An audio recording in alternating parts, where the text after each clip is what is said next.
Hey, what's up, guys? TTarantox back here doing some more of this Weekly Wednesday with Will, talking about WWE and all that good stuff. Let's jump right into this, and I want to talk about something that I forgot to talk about last week, which happens to be the WWE talent releases that happened about 2 weeks ago. I believe it was 2 weeks ago when WWE announced that they had come to terms with superstars like Brodus Clay, Evan Bourne, Oksana, JTG, Drew McIntyre, Jinder Mahal, Kurt Hawkins, Teddy Long, Camacho, did I say Evan Bourne? I don't know. Yoshitatsu and Mark Harris, who's the referee. Someone sent this the link to this article to me while I was on the E3 show floor, and I looked at it, read it on Twitter, which linked to WWE.com. And to be completely honest, I was only really hurt by two releases of the whole list. Yes, sure, I know it sucks that a lot of them are out of a job and whatnot, but I'm really upset at the fact that they released both Drew McIntyre and Camacho. Drew McIntyre, for the fact that you guys know I'm a Drew McIntyre fan. I was really looking forward to him finally leaving 3MB and getting that push that he just really deserved, but it's not going to happen, unfortunately. Maybe he'll be back sometime in the future. You know how they like to release people and then sign them back or something. Maybe they'll see something change or something. I don't know. And Camacho, he recently just came back, kind of, sort of, not really recently, but recently. And he was running his gimmick with his feud with Adam Rose on NXT. And I was really impressed with, how he was, working in the ring, as opposed to how he was just, in learning stages when he was just valeting with Hunico. But I guess after they got Hunico to pick up the Sin Cara act and stopped tagging him with Camacho, I guess they said, well, we have no more use for Camacho. Oh well, too bad. But everybody else, it kind of sucks to see people get released, but there's some that were you just knew that they're going to get released, like JTG and Kurt Hawkins. And hell, even Evan Bourne, he's been on that list. He's been on the roster, but he hasn't been on TV since forever ago. So there's that. That's all I want to talk about for the releases. Next topic that I had to talk about was, speaking of releases, I guess I can make this transition. Vicky Guerrero finally has called it quits with the WWE. Sure, they did the on-screen "you're fired" gimmick.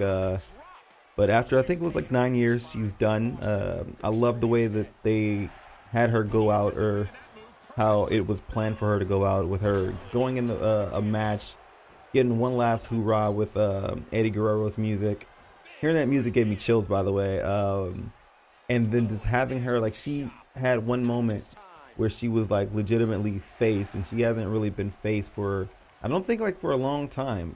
Maybe she's never really been face.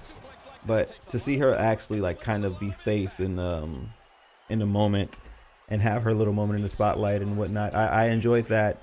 And sucks to see Vicky Guerrero have to go, but she's gone. But it's whatever, I guess. But it was pretty interesting how they had the whole divas. They had A Fox and Layla. It was overall interesting in my book. That happened on Monday Night Raw, by the way. And since I did mention Layla, I guess I can jump over into the Fandango story. I'm still loving this whole feud between Layla, Summer Rae. I find it really interesting because it's something that I think would have been done back in the day, back in the Attitude Era type. It's an Attitude Era story for me. It's the women are more involved in the main, not the main, but in the male wrestler stories, and I kind of enjoy that, just because I guess it's something that's sort of nostalgic for me, because that used to be a thing back in the day. But still loving this story.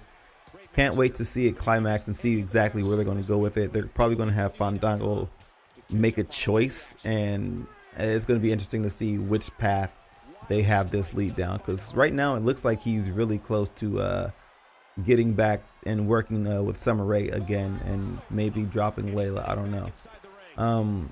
Now, speaking of the divas, I wanted to be a little bit hype about the whole Naomi finally getting another Divas Championship match, this time against Paige at Money in the Bank.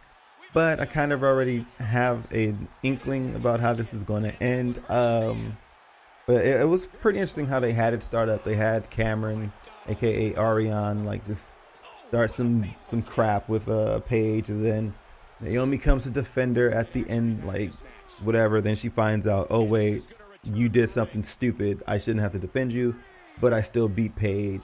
And then blah blah blah. She's, you know, going to get her title shot at Money in the Bank. Hurrah, hurrah.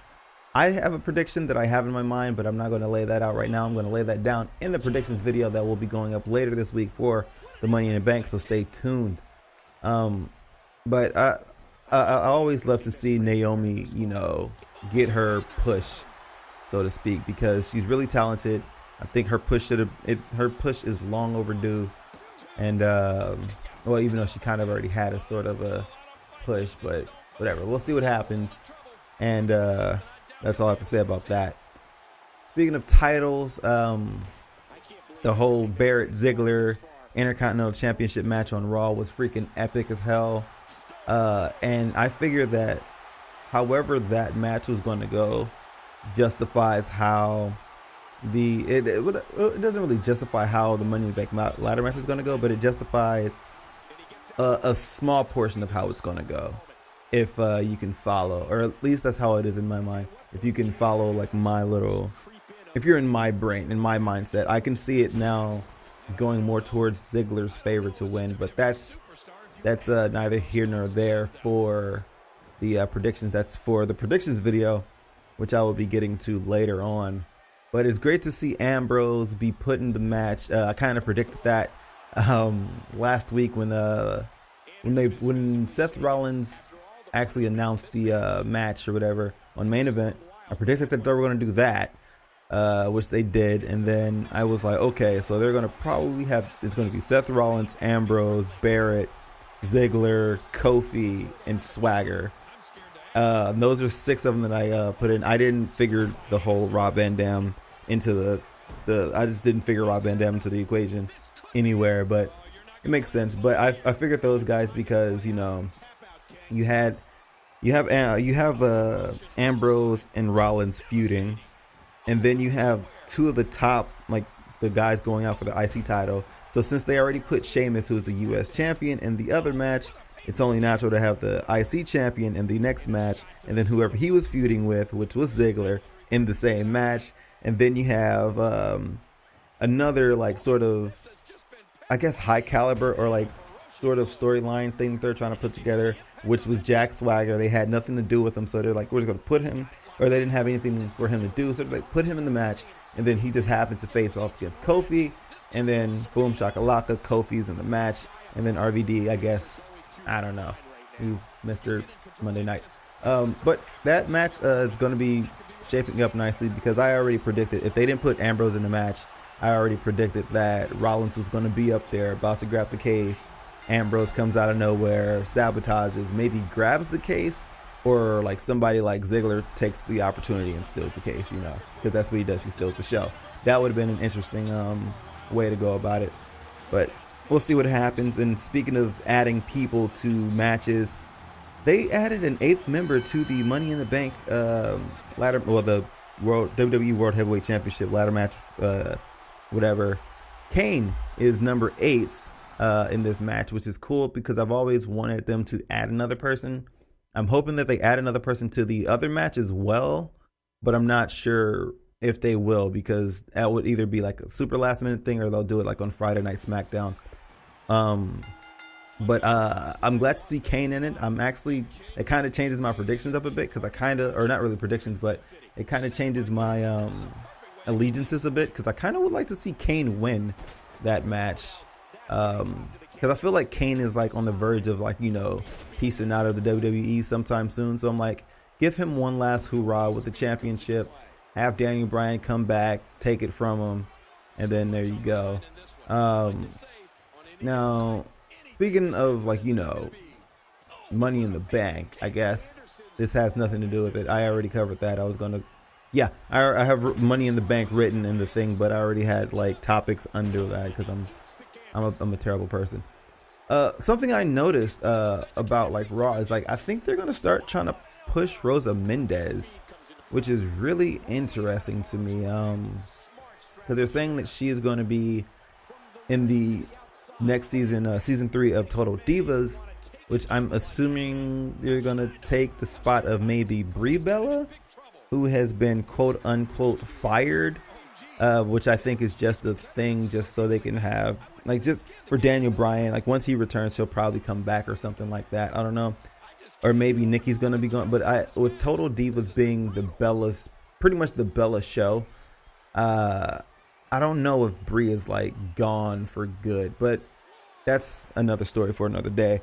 But I think they're really going to start pushing Rosa Mendez because, one, they uploaded an entrance video for Rosa on the WWE YouTube channel.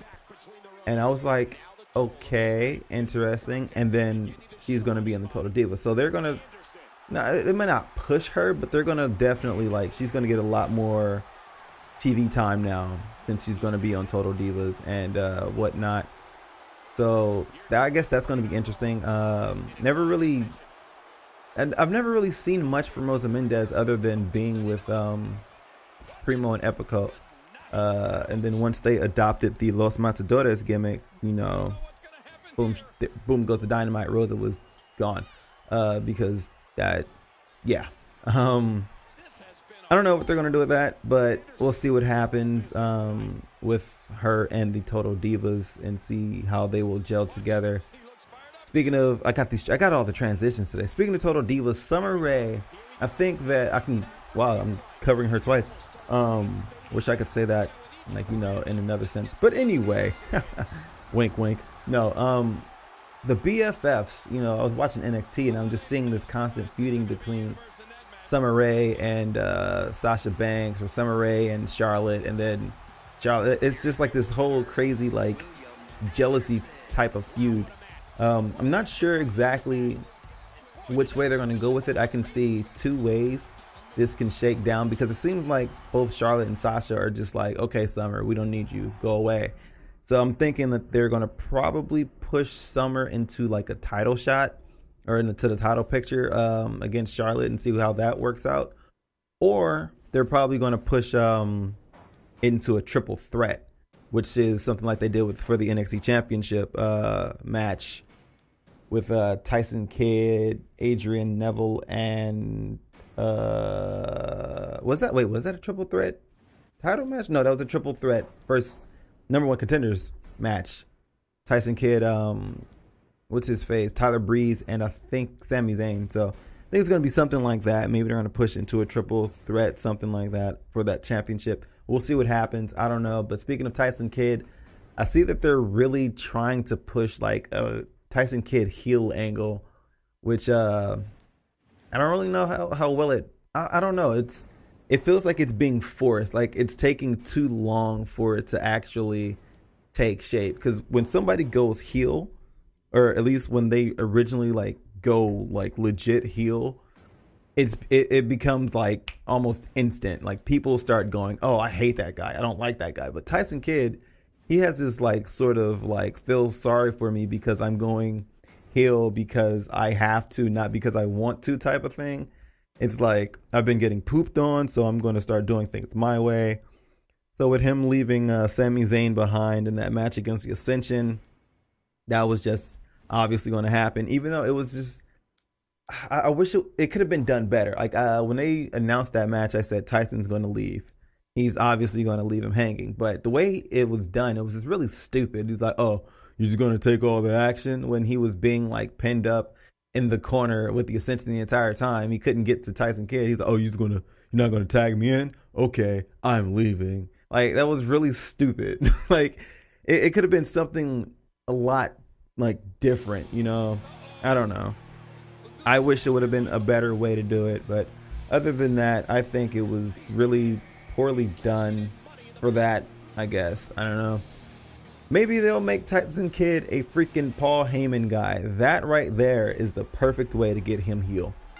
Have Paul Heyman accompany Tyson Kidd to NXT one night and have him win. That right there would be a perfect heel moment. But I've exhausted my topics. Well, I'll toss one last one since it popped in my head. The whole, what's his face? Big E versus Rusev feud that nobody cares about. It seems like that's going to probably come to a head at Money in the Bank. I don't think they've announced the match for it yet, but I'm predicting a pre-show match, Rusev versus Big E, and we'll see what happens with that. But this has been TTarantox with WWE Weekly Wednesday with Will. Thank you guys for watching. You guys know how this is. Hit me up in the comments below. What topic should I talk about next week? I'll compile my list. You compile your topic list. I'll mix them together and I'll make a freaking awesome video. I think it's awesome. I don't know. I hope it's awesome. If it's awesome, if you think it's awesome, hit that like button. If you don't think it's awesome, hit that like button anyway, because, I mean, why not, you know? Whatever. But anyway, guys, thank you guys for watching. I'm peacing out. I will catch you guys next week. Later.